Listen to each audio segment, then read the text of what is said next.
Hi, everyone. Thanks for joining us for the week ahead. I'm Tony Nash with Complete Intelligence.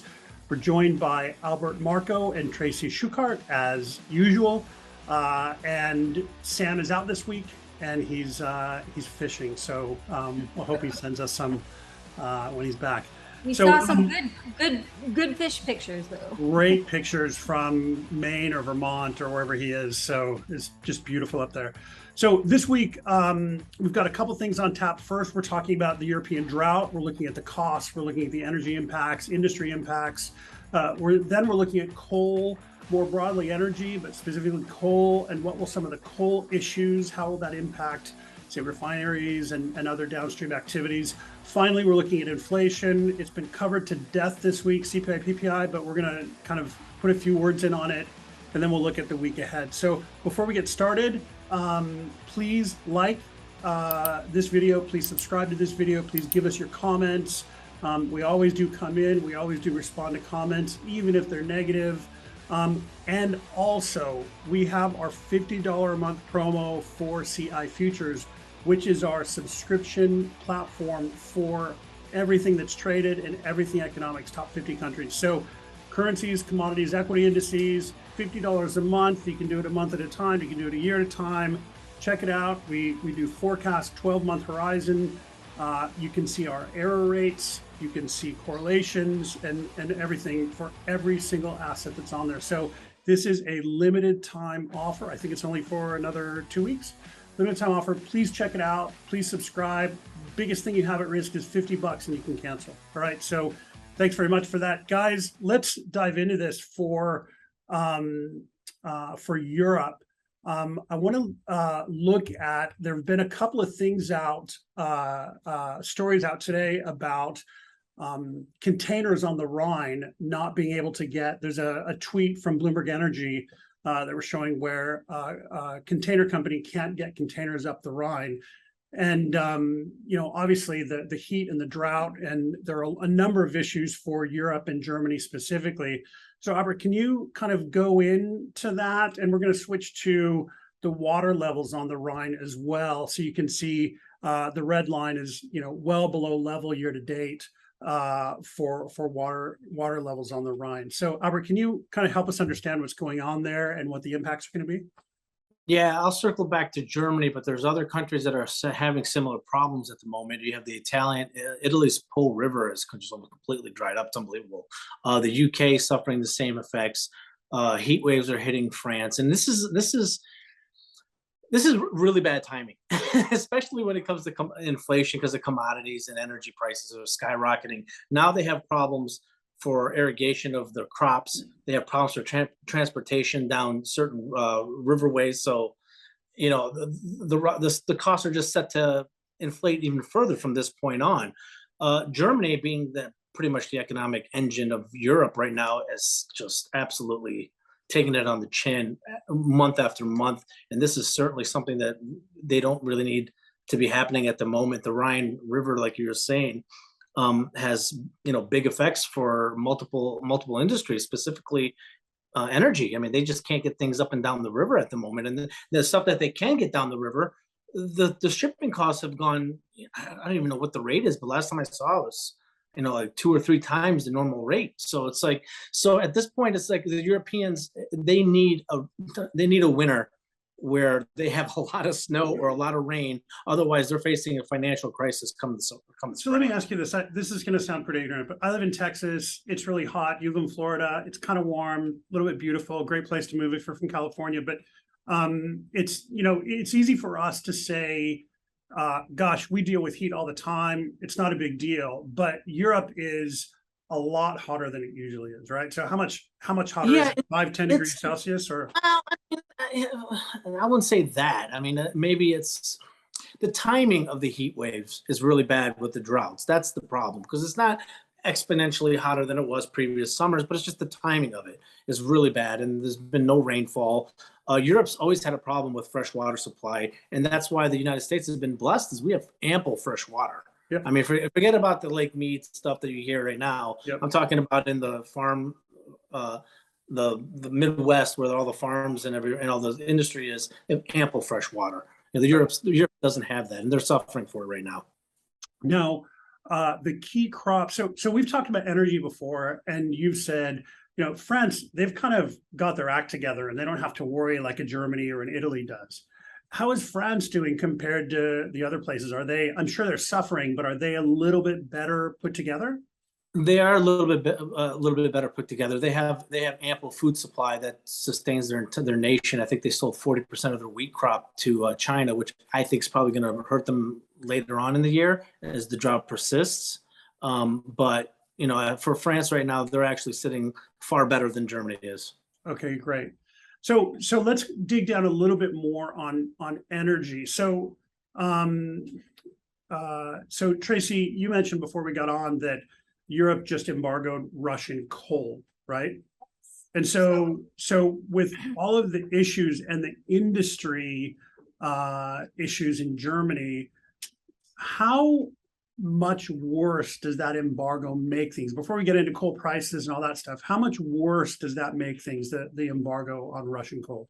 Well, it's just another example of self-harm, right? Because we're already seeing, Russia's already prepared for this, right? We've already seen them sell oil to like China and India that makes up for those barrels that are not making it to the West, right? And so they've already been doing that with coal.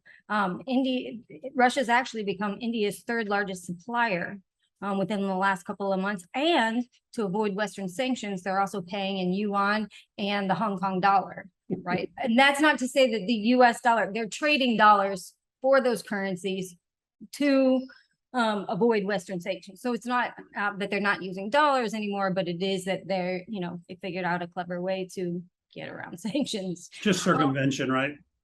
Right. And so, I think that, just like oil, where everybody expected 3 to 4 million barrels to be taken off the market immediately, we never saw this come to fruition because it was such heavily discounted. Those barrels found their way to market anyway.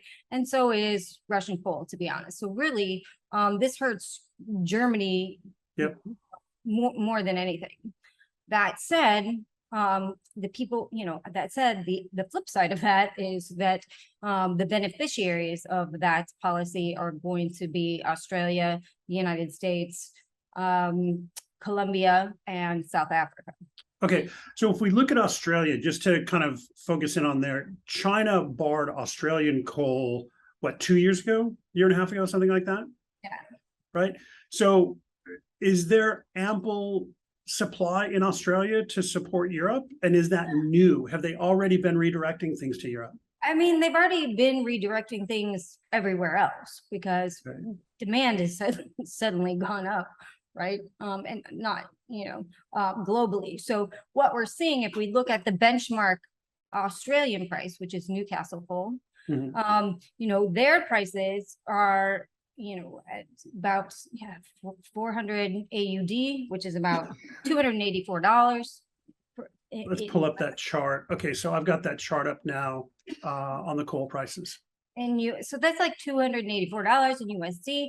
If we look at what current spot prices are going for in the United States, particularly on the East Coast, where where shipping is a lot less, we can see that those are significantly lower. So that does bode well for coal companies on the East Coast with access to, with access to ports, closer access to ports rather than coming, say, from the Midwest or the West Coast. Okay, so we've got the weekly coal price, commodity spot prices for US up right now. So the highest there is 186 for Illinois Basin coal, right? So where is most of that coal coming from? Is it Appalachia? Is it Joe Manchin territory? Yeah, you're going to want to look at Appalachia. Okay. Because they're the closest to the East Coast, which means your shipping costs significantly go down because you don't have to ship it across the country first. Clean coal. Clean coal, yes. So that does bode well for the United States just because, it's significantly lower. But I kind of wanted to go back. And in this same vein, if we go back to the Rhine River. Yes, let's do that. Is that the fact is that because water levels are so low, they're about 1.5 meters deep right now. Vessels sit around 1.2 meters deep. It gives them about 30 centimeters lead room. At the lowest levels right now, where there's nobody traveling, obviously, they're about 42 centimeters. And actually the lowest was in 2009, or the lowest in the last century was in 2018, where they were about 25 centimeters. But what's happening is because what's happening with the energy industry in general, because we're talking, there's a lot of oil products sent down that river as well as coal, is that what these vessels are having to do is they're having to third what they're normally carrying. So you're having to pay, you know, if you had a vessel that went down and you're paying X amount of dollars, now you have 3 vessels going down because you have to split that into a third because those water levels are so low. So there's more demand, there's higher shipping costs, lower capacity. So it's just those shipping costs are times what, 5 or something per unit per ton or are absolutely ridiculous. And then when we talk about like low river levels, they typically impact regional downstream refined products, right? Okay. And so rather than upstream. So this is going to have a major impact, particularly in Switzerland and Germany again. So this is going to increase the cost of their refined products, particularly diesel, which there's already a diesel shortage. So, you know, I expect that situation to get 10 times worse. You know, as well as coal and other commodities that are sent down the river. So, okay, so just to shift a little bit downstream. So if you talk about refined products and then we go a step further to say plastics and that sort of thing, and we look at, say, the electronics industry in Germany, we look at automotive industry in Germany. So do we expect a major impact on those industries as well? And at what pace will that happen? Will that be 3 months? Will that be 9 months? Oh, absolutely. I think that's going to have a major impact, especially because we're already looking at those industries looking to a lot of the manufacturing industry in particular, looking to go from, you know, gas to oil switching or gas to diesel switching. So if burning tires. So if diesel becomes a problem, right, and oil becomes a problem coming down the river, that's going to make that situation entirely worse. So we're looking at the situation, I would say 3 to 6 months, not much sooner than later for certain, especially as we head into winter. Okay, so it sounds to me, we know that Europe has inflation problems, right? We know that Europe has energy problems. With the river issues and the drought issues, they now have crop problems, and they have supply chain problems, and they have, say, secondary impacts of, say, refining, secondary and tertiary impacts of refining issues, right? So, and I'm not asking this to be funny, like, is there good news out of Europe? Like, is there a bright spot in Europe right now? No, there really isn't. I mean, there really isn't. I mean, everything coming out of Europe right now is negative. The ECB came out today and said they're not going to raise any more rates until next year. And they're looking at a secondary inflation event, you know, causing bigger problems for the European Union. You know, and the UK. I don't want to leave the UK out of it because they got drought issues and transportation inflation issues to deal with also. But there's no silver lining for the next 6 to 12 months, in my opinion. I think the euro is actually going to go down to 95, you know, sub parity for quite a while. This year? At the end of the year and into next year. Okay. So let me ask a couple of questions about markets and politics in Europe. First of all, how will this environment impact European politics in the near term? I expect the German coalition to break apart probably, you know, sooner than later. I mean, these inflationary effects are going to cause big problems. I mean, just the energy costs alone in Germany, you know, God help them if they see frozen Germans dying, you know, elderly people dying over the winter. It's a political nuclear bomb over there. Okay. Italy, places like that, obviously. Italy's a disaster. So Italy's always been a disaster. It's just like their governments rise and fall with the breeze of the wind. So UK, same. Do you think we'll have a very short-term government form and then it'll fall away next year, something like that? Yeah, I believe 1 year. You know, 1 year.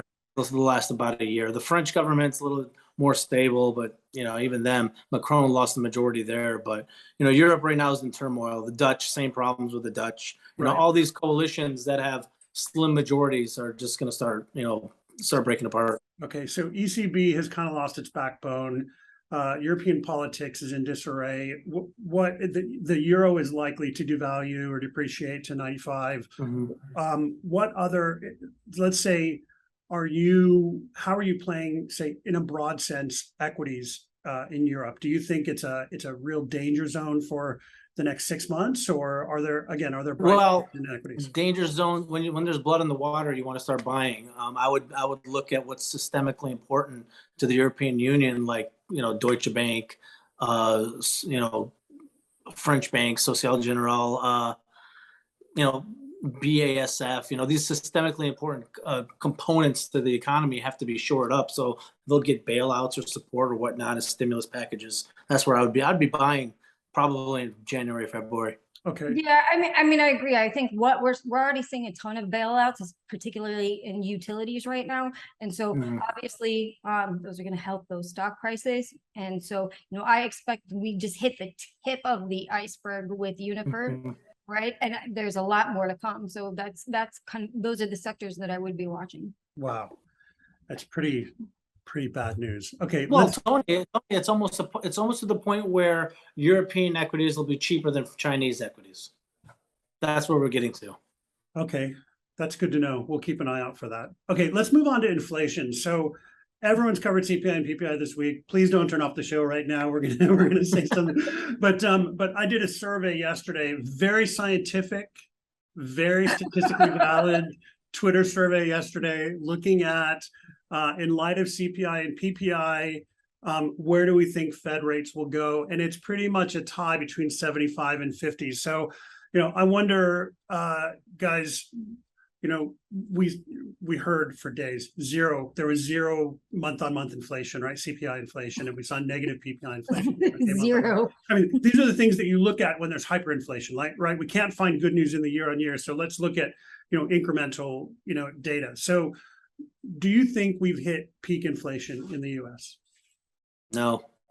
No. I think we have a secondary effect of inflation coming, mainly because the Fed's started to rally this market for political optics. Commodities are rising. I mean, they've tried so hard to keep oil and like wheat down, and it just simply will not break certain levels. It just won't go down stay in the 80s for oil. It won't break 750, 770 in wheat, and they just can't do it. And they have to go after these things, but they can't during the election season. Okay, so you bring a good point with crude oil. There has been a lot of attention and work to keep crude oil prices and gasoline prices down. Tracy, how long can that happen? Because really, a lot of the zero or negative is in energy, right? So exactly. And I think what we're seeing a lot here, especially if you look at front month, is I think, we have a lot of things going on right now. The fact that as much Russian crude oil wasn't taken off the market that people initially thought. There were recession fears. The SPR draws are really starting to weigh on that front month. So there's a lot of things going on here that are kind of weighing on that front month. Plus, open interest is nothing, and we also have China is still on their zero COVID policy and hasn't opened up yet. So there's a lot of things weighing on that market right now. That said, is that as soon as the SPR stops, which is end of October, coincidentally nearing the midterms, so once that stops. Once that stops, and I still think that Xi is going to have to open up China somewhat, near the People's Party Congress, and so I think that looking into the end of 2022 and into 2023, we definitely could see those higher oil prices again, regardless of what the Fed does. Okay. Yeah. Now compound that real quick. Compound those oil prices rising with the cost of rent going up astronomically, and I don't know what magic they're going to be able to pull to keep CPI under 10%. It'll be in what month? Like October, November, December? October, November, December. Okay. Okay. Right smack in the middle of the midterms, and they got to be seeing this. They have to be seeing it. If they're not seeing it right now, it's purely because the White House is interfering and wants politically driven news for the markets right now. Okay. So do you think like a slight pivot to 50 basis points in September is possible or likely? And then that eases up, helps markets out, gooses markets going into the midterms. And then we start to see this inflation rush come on in, say, late October, November? Well, first of all, we have to see what Powell says at Jackson Hole, whether he's dovish or hawkish. This rally makes me think that he's going to have to be hawkish, right? And then we're still looking at probably a 50 basis point rate hike in September. And after that, I don't want to even project what happens after that, because it really depends on what CPI is going to be printing. Okay. Tracy? Agree with that. Okay. So, okay, perfect, guys. So you're talking about markets rallying. Let's talk about the week ahead. Equities have done pretty good this week, right? And commodities have done pretty well this week as well. So, what are we looking for next week? You say, volume is thin. Okay. So do we have another thin volume week next week? Markets get goosed, people feel good, and then they come back the following week and we see some drama. Like what are you expecting? Yeah, I think that they could take this up, closer to 43.20 in the S&P, just because that's the bull. I think that's the 200-day moving average from that, if I'm not mistaken. So they'll take it up to, they could take it up to there. But I'll tell you what, looking at some of the order books on the S&P, the futures, there is a boatload of sellers from 42.60 to 4,300. A boatload of them. Yeah. I mean, it's summer, right? There's going to be, it's the same. Next week's the same as this week. It's going to be really, you're not going to see much until, we hit September and, fund managers and everybody's, back from their holiday. So I think we'll see much of the same. The thing is that retail keeps trying to short this, which is kind of just a fuel to push this market higher because of liquidity issues. And so I think next week will be kind of the same. I'm not looking for, outside of, any disastrous thing happening, which I hope not. But I think we're going to stay in this lull probably, throughout the rest of August. Okay. What we do know is Sam's going to do more fishing next week. Okay. And one of the things that I want to start thinking about, this isn't the week ahead, but this is kind of the months ahead. I wonder if, what happens if Russia-Ukraine gets settled in October, November.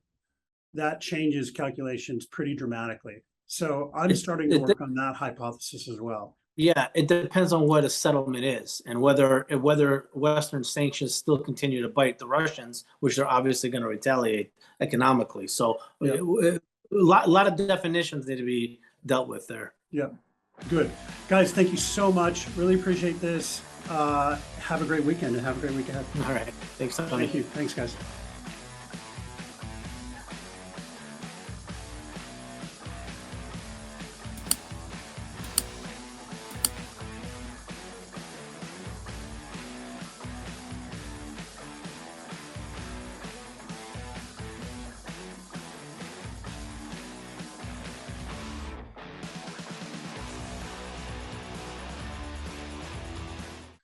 All right. That was very good. Thank you so much. Yeah, you did well on that one. You killed it.